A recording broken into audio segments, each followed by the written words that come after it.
Assalamualaikum warahmatullahi wabarakatuh. Bismillah kanthi nyebut asmane Gusti Kang Moho Welas lan Moho Asih. Pernahkah kalian semua ya, terutama bagi teman-teman kalian melihat diri kalian atau saudara kalian atau orang-orang di sekitar kalian yang mengalami musibah? Mengalami musibah, misalnya dia kaya terus terjatuh, dia memiliki jabatan terus terhina. Itu kalau di dalam ilmu Titan itu ada ciri, teman-teman, bahwa orang yang ketika kaya kok tiba-tiba terjatuh, itu pasti ada yang tidak beres dengan dirinya. Entah itu tidak beres di dalam hatinya, pikirannya, atau nafsunya, atau mungkin tidak beres dari lingkungan sekitarnya.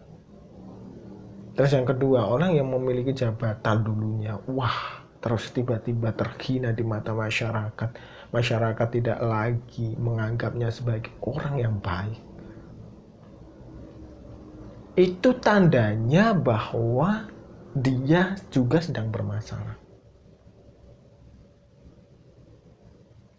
Yang ketiga, ketika di dalam keluarga, entah itu di dalam keluarga dia dengan istrinya, atau istri dengan suaminya, atau dengan anaknya, atau dengan mertuanya, atau dengan saudaranya, kok ada bermasalah, sering bertengkar terus.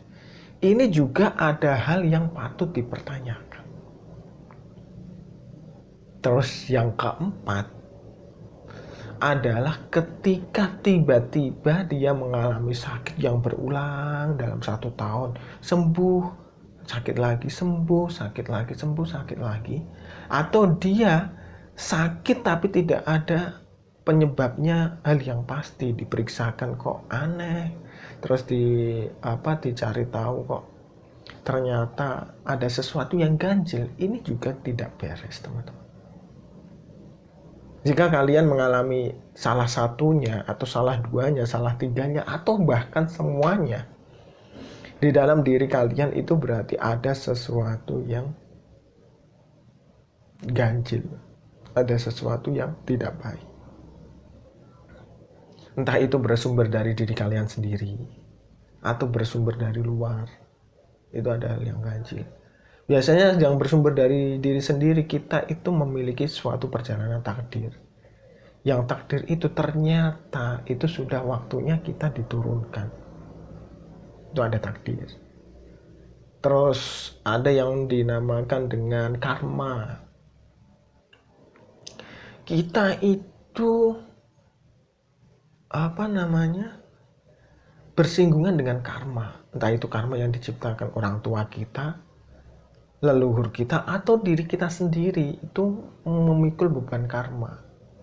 Ada yang didapatkan kepada diri kita secara langsung, ada didapatkan kepada anak turun kita. Makanya hati-hati ketika berkarma ini, memiliki karma. Karma ini bisa terjadi karena kelalaian kita juga, terutama terhadap janji-janji yang tidak ditepati. Ini hati-hati, teman-teman. Kalau kalian berjanji, bilang insya Allah, atau jangan bilang sesuatu yang menjanjikan orang lain yang sekiranya kita tidak bisa memenuhinya. Hati-hati.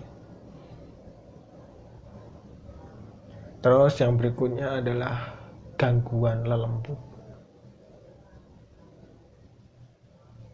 Gangguan lembut ini juga mungkin ada sebagian dari kita yang tidak menyadari, tapi ada bagian dari kita yang menyadari. Tapi ini ada, misalnya adalah kiriman dari orang-orang yang tidak suka dengan kita dan lain sebagainya. Ini ada. Juga ada doa-doa buruk orang lain. Doa buruk orang lain adalah doa yang diungkapkan karena dia tidak suka dengan kita, dia iri dengan kita, atau memang di dalam dirinya itu tersimpan rasa benci terhadap hal-hal yang kita lakukan. Entah itu karena dendam pribadi, atau karena memang tidak suka karena suatu hal, atau mungkin karena karakter kita yang menyebabkan dia tidak suka. Itu ada. Ya macam-macam lah hal-hal yang bersifat seperti itu. Yang saya perlu ungkapkan bukan karena bagaimana sih hal ini terjadi, kenapa hal ini bisa terjadi, bukan. Tapi ketika kalian mengalami fase seperti ini, jatuh, itu gunakan kesabaran kalian secara ekstra. Dalam artian jangan menggebu untuk mencari solusinya. Biarkan kalian dicemooh orang, biarkan kalian dihina orang, biarkan kalian disakiti orang, biarkan. Jangan dilawan, juga jangan dimasukkan ke dalam pikiran kalian. Misalnya berkaitan dengan harga diri sudah hancur, biarkan saja. Tidak usah dilawan, tidak usah membela diri bahwa saya begini, tidak usah. Misalnya terkait dengan harta benda, ada hutang kepada orang lain dan sebagainya. Niatkan bahwa kalau kalian nanti sukses, kalau kalian nanti berhasil, kalian menyaurnya, kalian membayarnya. Dan itu pasti kalian bisa membayarnya. Niatkan. Tapi jangan dilawan ketika kalian belum mampu untuk membayarnya, kalian dicemooh, kalian dihina, kalian disakiti dan lain sebagainya. Udah didengarkan, dibiarkan, memang kalian salah, memang kalian berada di fase itu, biarkan.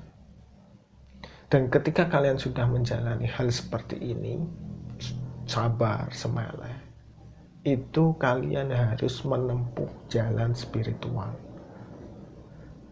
Terutama yang di dalam hal ini adalah mencari seorang pembimbing, seorang guru. Kalian tidak bisa untuk belajar sendiri ketika di dalam keadaan seperti ini. Kalian harus menemukan seorang guru yang bisa membimbing kalian, bisa mengarahkan kalian, dan mengetahui problematika kalian. Nanti biasanya perlahan, setengah tahun, 1 tahun, 2 tahun, 3 tahun, 4 tahun, 5 tahun mungkin. Kalian permasalahan yang tadinya kalian alami tersebut berangsur-angsur membaik.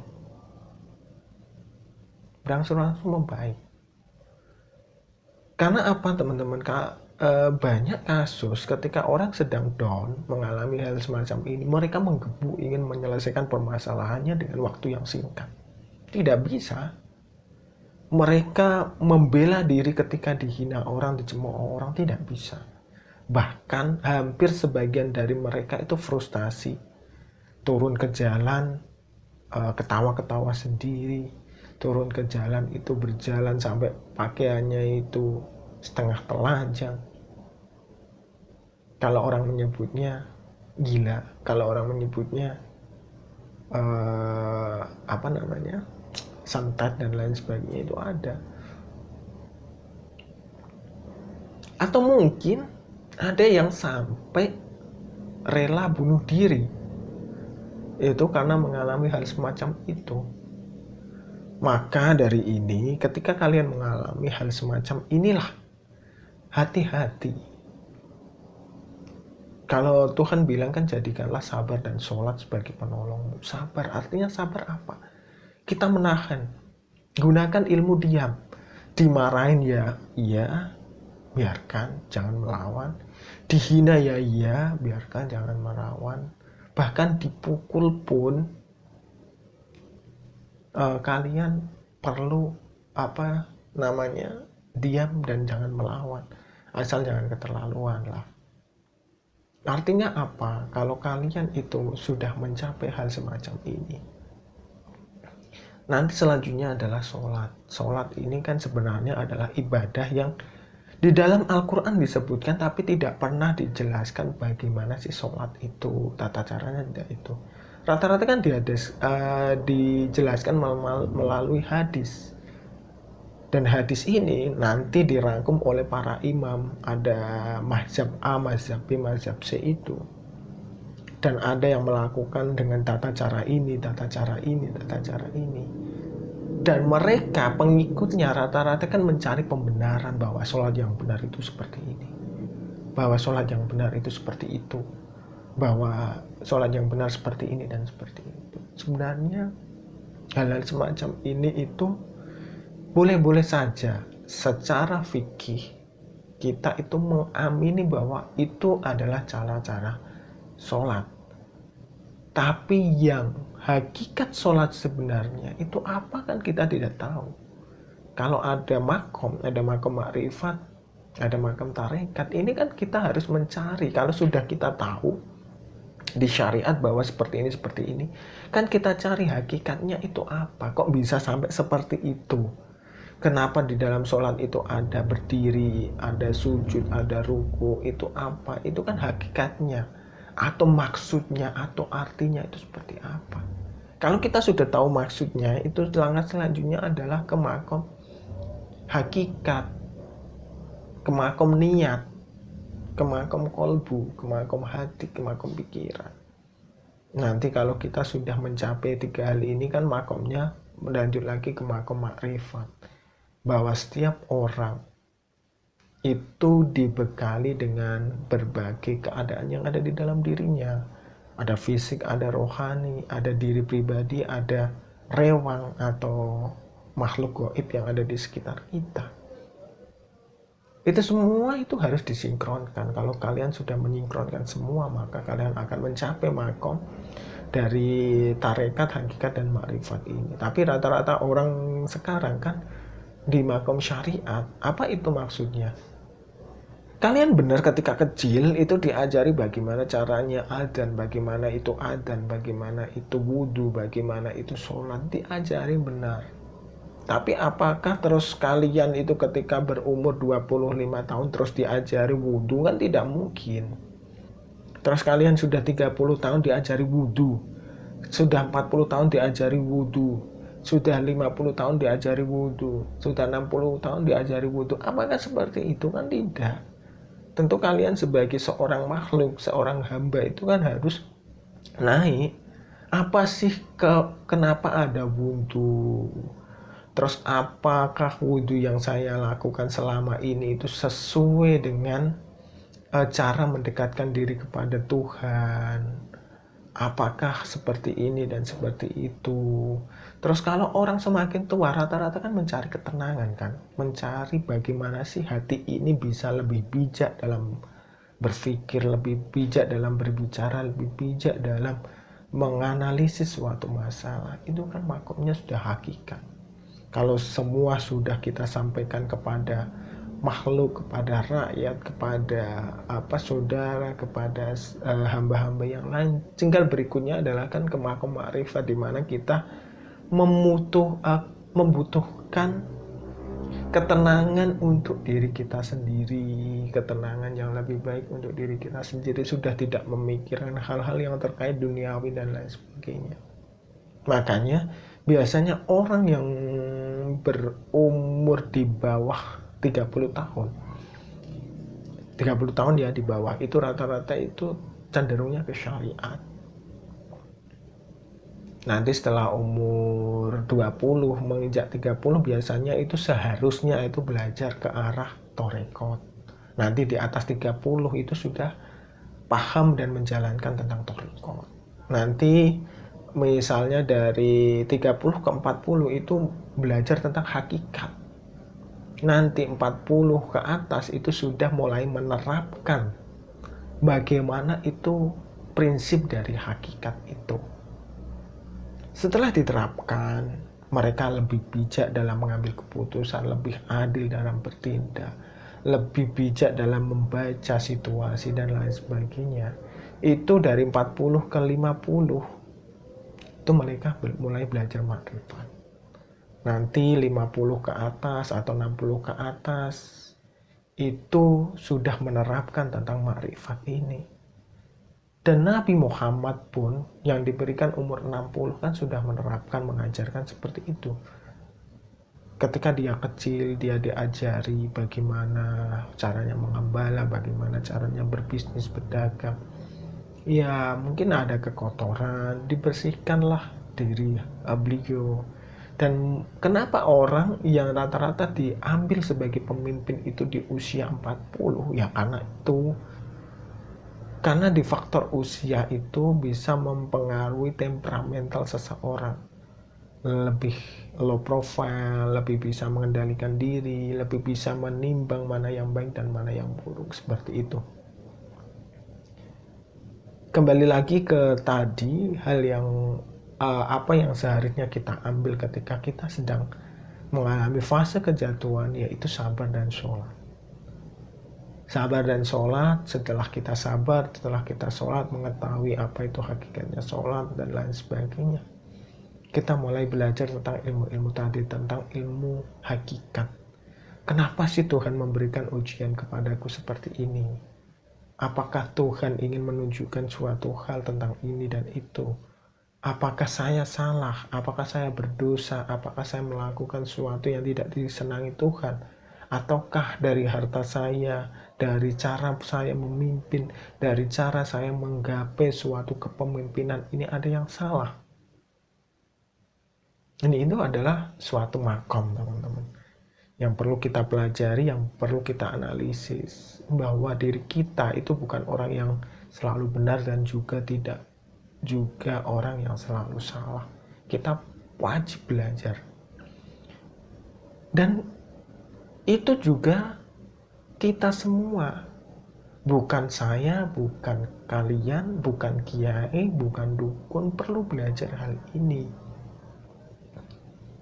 Dan semua ada fasenya. Bukan saya berbicara seperti ini terus saya baik 100%, itu enggak.